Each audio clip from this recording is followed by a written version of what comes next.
So, I'm going to continue along this. Now, just imagine, the 2 years, right? Just imagine your church has a program like this, right, for your community, all right? An awareness, informative, maybe more detail, all right, on the two sides of getting divorced. Oftentimes it works, but most of the times it is darker.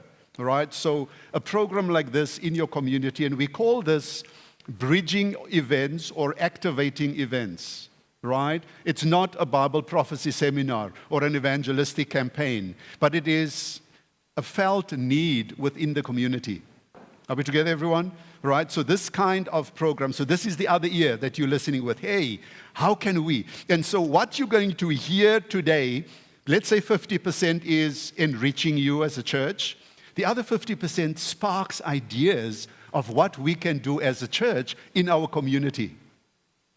Are we together? What we can do so that we can build bridges before we get to the gospel. Ellen White speaks about Christ's method alone will bring true success. You know that one, right? Okay, so these are the connecting events before we call people to Jesus Christ. We've got to connect with them. We've got to befriend them first, right? And how do we befriend them? By speaking to issues that are relevant to their lives, all right? So here we are. We're still with marriages, all right? But what I'm going to talk about now, yes, it pertains mostly to marriages, but within the family circle it does. Within a dating relationship it does. So for the young people, it is beneficial to you too. So I'm going to talk about two things very quickly.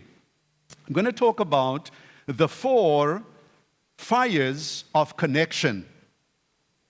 Does that sound interesting? The 4 fires of connection. Then I'm going to talk about the 4 red flags of destruction. The 4 fires of connection and the 4 red flags of destruction. Right? Here we go. So again, please, the 2 ears, right?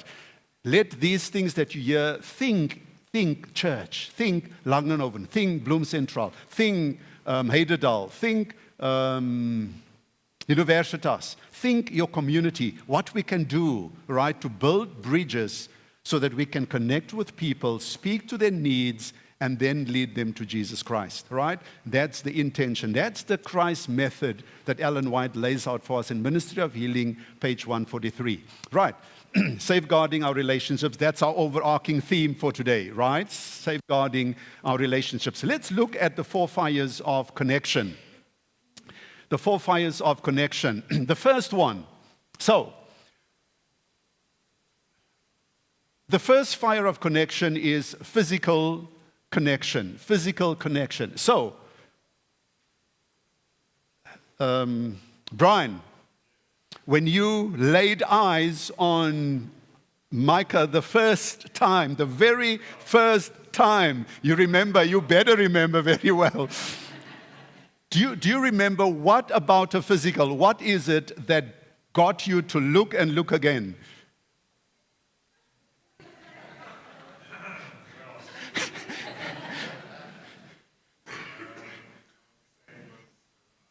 Her eyes. All right, something about her eyes that attracted you. There was a connection, right? Michelle, Charles, right? Michelle, what was it about Charles, about his physical, that got you connected, that got you to want to get to know this person better? Definitely not his hair, or his lack of hair. What was that? The way he was walking. Whoa. All right, so it was in the walk. Okay, anybody else? No, time doesn't allow me to, but you get the idea of how you can extend this thing if you have all the time, all right? So, physical connection, yes, that, if we have to be real, right? It was something about your wife's physique that got you interested or connected or that attracted you first, right? So that generally is the very first thing, the physical connection. Now, if that is the only thing that connects you to your spouse, then 20 years later, you're going to be in trouble. When after 2 or 3 or 4 children, the physique is not the same as it was 20 years ago. And if that was the only thing that attracted you or connected you to your spouse, you're going to be in trouble as far as your relationship is concerned. Because there are others now that look better. Your wife looked like that 20 years ago, but today, there's others that looked like she looked 20 years ago, and you could be in trouble in your relationship. So, physical, yes, it's important, but it cannot be the only connection, right, within a relationship. So we're going to look at the past, the present, the future, right? Physical, yes, it was the past, it was the first thing. In the present, it has to be still important. So what is my point? My point is, don't let go. Don't take care of yourself. Your spouse deserves that. Your spouse deserves you. No, you may not have the exact same body, but you can still keep yourself neat, can't you? Are we together, everyone? You can still keep yourself fit and in good shape, not dragging yourself all the time, What attraction is that for your spouse? And that goes both ways, all right? You've got to keep yourself up. Don't be like a 16-year-old. That's not what I'm saying. But you owe it to your spouse to still keep yourself physically. Isn't that true? Right? We deserve that, okay, as spouses. So that's present. Future, you continue. Right? First sight, we spoke about that. Physical appearance, we spoke about that. Keep yourself healthy. Keep yourself... What physical attraction is that? When that's all that happens, right? Keep yourself healthy, right? Maintain a healthy lifestyle so that that physical connection can continue throughout your marriage or within your relationships, right? Take care of yourself. The red lights is if you let go.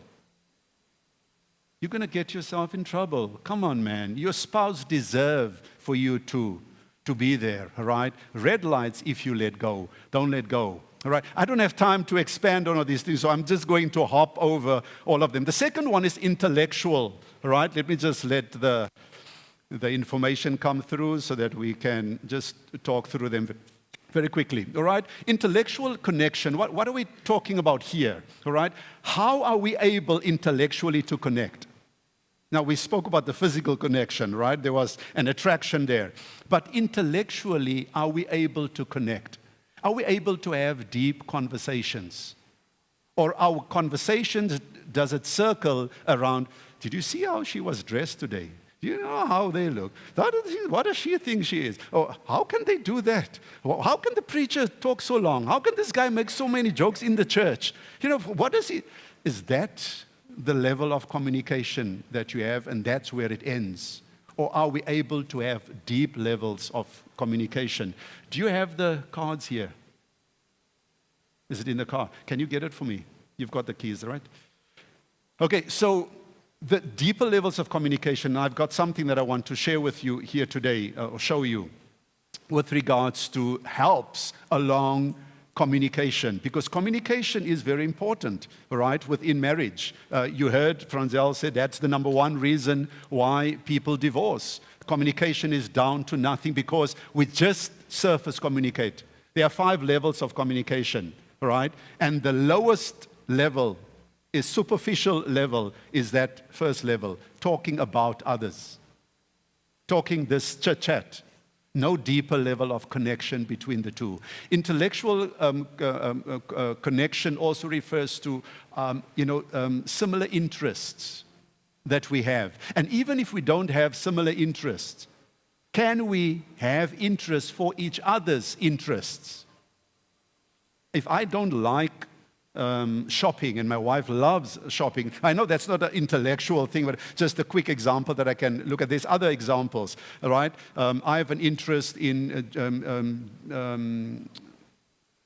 sports. Yeah, that's that. In geography, all right? And my wife's got an interest in sociology, which is very different fields. But we can complement each other. It doesn't have to polarize each other. Are we together, everyone? I can show interest in my wife's interest, and she can show interest in my interest. Or even better, we can have similar interest, and then we can enjoy this even more together, all right? Oh, there's so much more on intellectual that just time doesn't allow me to go into it, but you get the idea. Just give me one pack, Josh. The next one is emotional connection. Emotional connection. All right, thank you.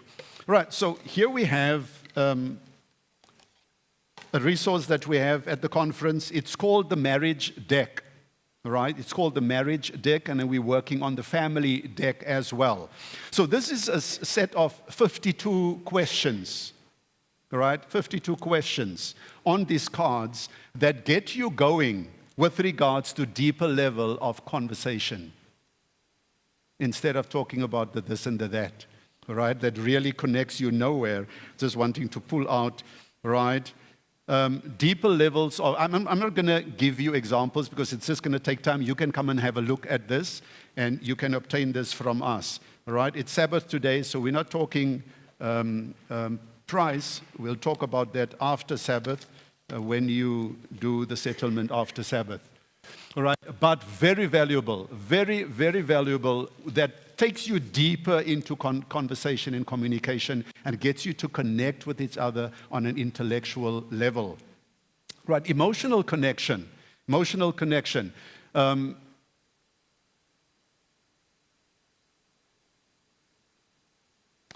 probably the last one. Let me start there. Emotional connection is, how safe do I feel in your presence? If I'm going to say something, am I going to be judged or criticized for what I just said? How comfortable do I feel in your presence? You make me laugh. You're so funny, and you really is funny. You must have such a ball with your husband that sometimes probably it gets too much for you to handle. I was at his house. He doesn't stop. He's got so much, an arsenal of things to make you laugh. But how comfortable do I feel in your presence? How do you make me feel? I feel safe. I feel I can laugh. You make me laugh. Now, can you imagine? I'm jumping now very far, right? There's a lot of in between. Because of time, I'm jumping very far. Can you imagine if that stops in a relationship? And at work, there's this guy. You know, he's just so funny. This guy makes me laugh. I can't wait even to get to work. He makes the day go by so quickly. You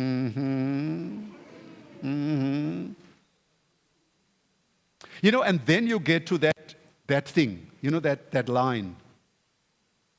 I never planned to. I didn't have that in my mind. I was just enjoying his company. He just made me feel so good and happy. And in my mind, when I get home, it's, the work, the cooking, the children, the this, the that. A husband that's grumpy and complain about everything. And there's this guy at work that just makes me laugh. And I didn't want to. I didn't plan to have. What was that? There was an emotional connection between the two of us. And based on that, we found ourselves in an affair that became physical, but it didn't start physical. She's not even attractive, come to think of it. But why did I get myself into this thing? I never planned to. Maybe it was an emotional gap that there was, that this one fulfilled. So that's a red flag. That's a red flag for me in my marriage. The importance of the emotional connection in a relationship. Are we together, everyone? And so for dating, that's the same, right? Don't just go for the tall, dark, and handsome, the proverbial, you know, the guy on the physique. 10 years, 20 years, he's going to look different. So it's got to be bigger than that, all right? It's got to be mental. It's got to be emotional, all right? And the last one is spiritual connection. Spiritual connection. Now, you know, if I have to single out one that I can relate to all of them, but one that really stands out for me in my marriage relationship, it's this one. I cannot thank the Lord enough for giving me a wife that is deeply spiritual. Deeply spiritual. Now, she's not perfect. She's not perfect. 3 of us here that can attest to that, and neither am I perfect, all right? But I tell you, spiritually, and I remember when we started dating, the conversations was very nicely, we connected intellectually very quickly, all right? Emotionally, it doesn't stand out. Maybe it was there, it had to be there, all right? But spiritually, we connected. It started with music, right? I sang in a group, the Harmonies. Some of you may know the Harmonies. And we had just recorded recently, that time it was the cassette tape, right? That was 80, 84, 85, somewhere around there. No, 90, 95, 96. Somewhere around there we recorded. And so she liked music. When I went to visit her, she had Lionel Harris, the best of Lionel Harris, 10 years, something like that. And of course, Heritage always. And then I brought my recording. I'm on the picture, few ticks in the book. So I gave it to her, and I said, that's mine, and she gave me, and that's a sure way that she could make sure that I come back. Careful of the women, full of tricks, right? So she gave me very freely, she gave me the music because she knew I had to come back, right? But so gospel music started, but then very soon I realized, she loves the Lord. And she is all over in a relationship with the Lord. And that really connected me. And I can tell you today, when she's up front doing a presentation, and she does it very often, whether it's Sabbath school program or a health talk or a family life talk or whatever, it does something to me. Because that time, it was probably of the 4, the biggest one. For me, right, that was most meaningful, the spiritual connection. And today, it still makes my heart beat. After so many years of marriage, so that is important. Not just the spiritual, but the connections, all right, is very important. They keep your relationship. So, when you fall in love, it's these 4. 1 of them, 2 of them, all 4 of them when you fall in love. You saw this guy, the eyes, the whatever, and you in love with this person. It's either one of those 4, or it's all 4, or it's some of them. All right? To stay in love, they got to remain. To stay in love. You heard Franzel speaking about people, one of the reasons why they divorce, they fall out of love. They fall out of love. Now, let me tell you, all those communication, all those reasons why people divorce, the entire list, they are connected with the 4 fires of connection. Communication, which is the highest reason for divorce, according to that list, and I saw that same list of the law firm, right? Communication is a problem because there's either a spiritual, mental, emotional, physical disconnect. That's why there's a communication problem. Intellectually, we can't. We surface talking. So there's no deep things that connect us to each other. All right? So all of the reasons why people divorce is because of a disconnect on any one of those 4, or all 4, or some of them. All right? So that is what got you in love, and that is what's going to keep you in love, and that's what's going to keep you throughout eternity until Jesus comes in love. So value these 4 connections. Now, not only are there these 4 connections, and remember our base Bible verse, John 10:10. There's an enemy that seeks to destroy, to kill and destroy, right? And that he wants to destroy. So there's now what we're going to talk about, the 4 red flags of destruction. 4 red flags of destruction. I'm going to run through them, and then we're going to have divine service, right? So let me just... time doesn't allow me to go through all that. Let's get to the 4 red flags of destruction. What makes relationships successful? What makes relationships successful? What are the 4 red flags that damage any relationship? 1, 2, 3, or 4, or all 4, they will damage your relationship. Whether it is a marital relationship, family relationship, dating relationship, colleagues, sisters, brothers, work environment, any of these will destroy your relationship, or damage, let me say, damage your relationship. Pardon me.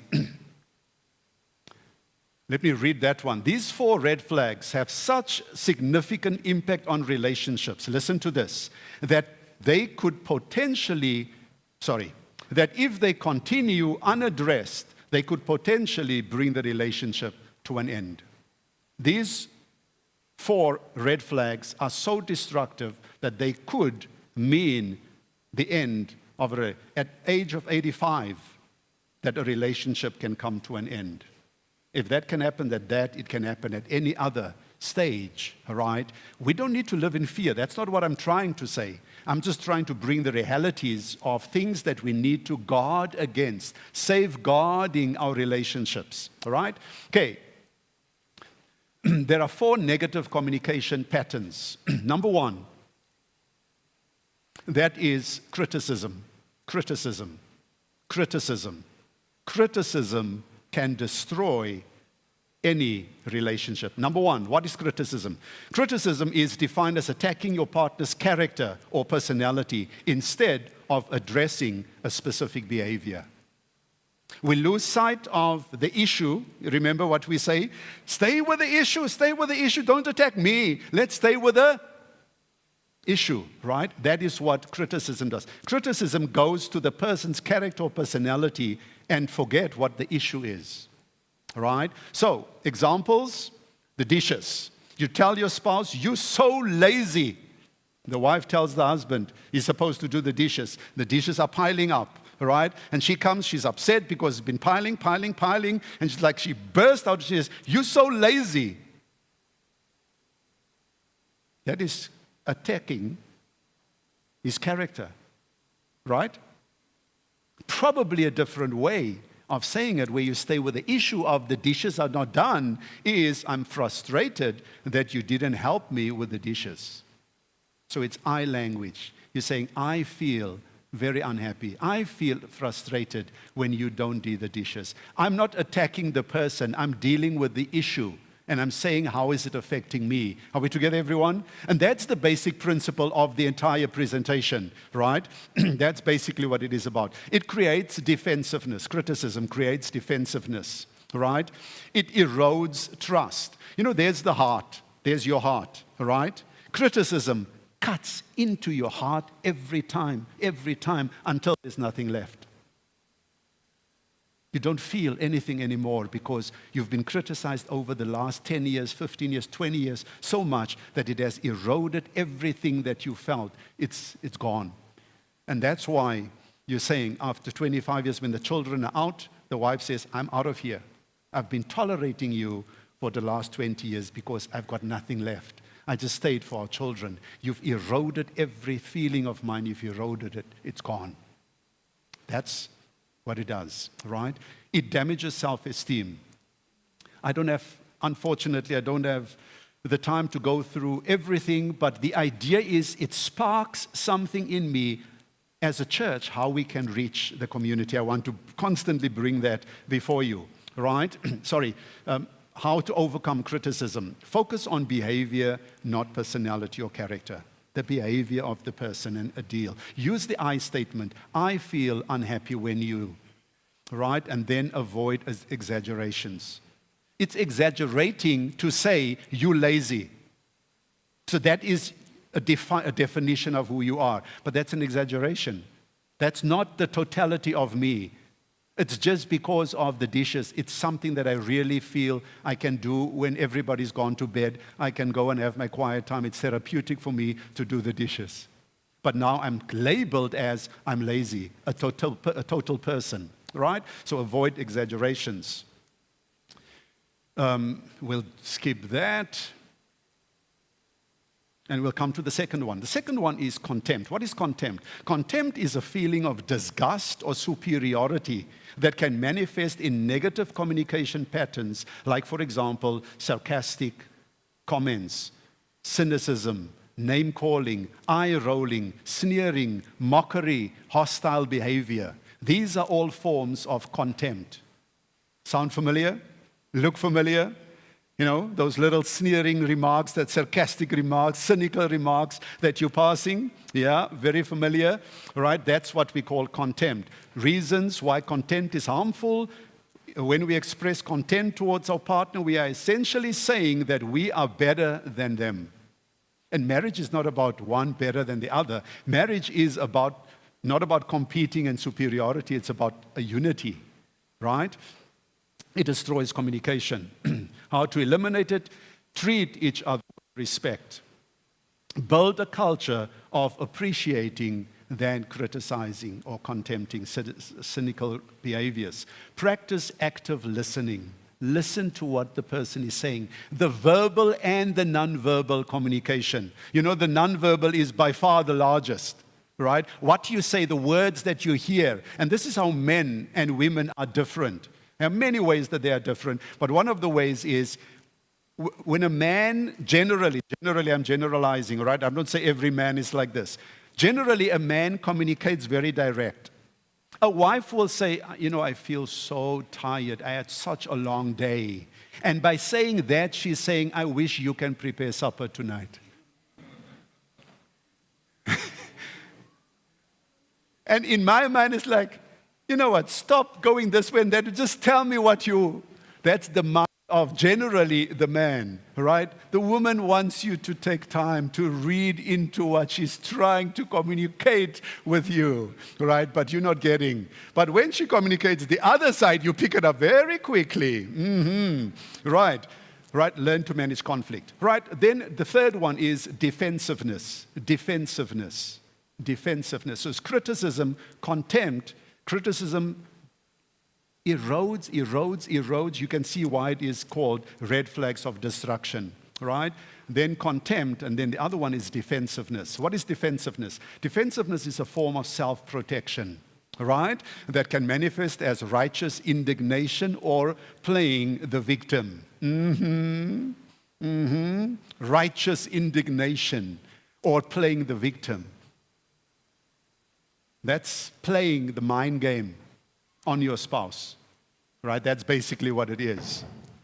When we become defensive, we are essentially saying that we are not at fault and that our partner is to blame for the conflict. Just ask Adam and Eve, right? That's where it started, and it's in our DNA to protect ourselves and to project the blame onto someone else. Isn't that the case? Right. Reasons why defensiveness is harmful. I think we pretty much have gone through that. How to eliminate, again, comes down to the I statements and listen carefully, etc. Then the last one is stonewalling. What is stonewalling? Stonewalling is a form of withdrawal that occurs when the listener disengages from the conversation without resolving the problem. Now, again, I'm generalizing. It drives every woman nuts when the man withdraws. He just goes quiet. He blanks out. You, generally the women, want to solve the issue now, right now, because you can't. My wife, just the other day, we had a conversation that reached temperatures of 100 degrees Celsius. You know, that kind of conversation, right? And I felt offended. So generally, what do? I withdraw. She gets upset because I withdraw. Now it's sleeping time. And she's like, can we please resolve? And in my mind, I'm like, just leave me alone. I just need to sleep. I'll feel better in the morning. I don't know what will make me better, and she's like, we're going to resolve it now. All right? Stonewalling is when you withdraw. It's also a form of manipulation, isn't it? It's a form of manipulation, right? You are upset about something. I'm fine, so I'm pulling out. You continue. It's almost like I'm punishing you, right? That's stonewalling. It's like you can't get through to the person. He's dead. He's cold. He's shut down, right? And it is also in many cases, and I'm speaking very open and very direct. In many cases, it is because, scientifically, it's proven. You already know where I'm going. Scientifically, it's proven that women speak. I can't remember. Maybe Dr. Klaasen, you can remember. Scientifically, how many more words do women speak than men? But I know it's a lot more. 3-1, right? 3-1, more. So, they roll, and it's too much for the man to process. And so he's like, you know what? We're not going anywhere. This is where I close the shop tonight. The shop is closed. I'm done. You can continue if you want to, but I'm at the end of my number of words and listening patience, etc. And so stonewalling, you know what? As much as I am speaking to explain, I'm not defending stonewalling. I'm explaining so that we understand it. But this can destroy your relationship because it leaves the other person unfulfilled. I'm not at rest. I'm not at peace, right? And if this continues, it will damage your relationship and ultimately destroy your relationship, right? So these 4 destructive red flags for every relationship, whether it's marital, family, dating, work, employing relationship, church relationship, and whatever. It happens in the church board as well. Just look at these four. We're doing it sophisticated because it's the church board, right? But we're doing it, and this will only destroy relationships. Right, so I trust that this has been a good add-on to your marital relationship, to your family relationships, and the warning signs that it maybe will get you to rethink some of our behaviors and how it affects our children, our spouses, people that we interact with. And then on top of everything, I hope that you keep that right ear. How can this benefit the community? How can we run these kind of programs for our community? There are families that are battling. The family has become the devil's number 1 playground. Launches attacks towards the family. That's the enemy, number 1 enemy for any marital relationship and family relationship. We have some kind of defenses around us, but oftentimes we succumb to. Out there are people with very little or no defenses. They're totally at the mercy of whatever. We have knowledge, teachings, seminars, workshops, programs that can enrich our communities. And these are what we call activating events or bridging events to bring our people together, to build relationships so that we can eventually at the right time share the gospel truth with them. May God bless you as we contemplate on these things, that the Holy Spirit will strengthen us in our relationships. In Jesus' name, amen.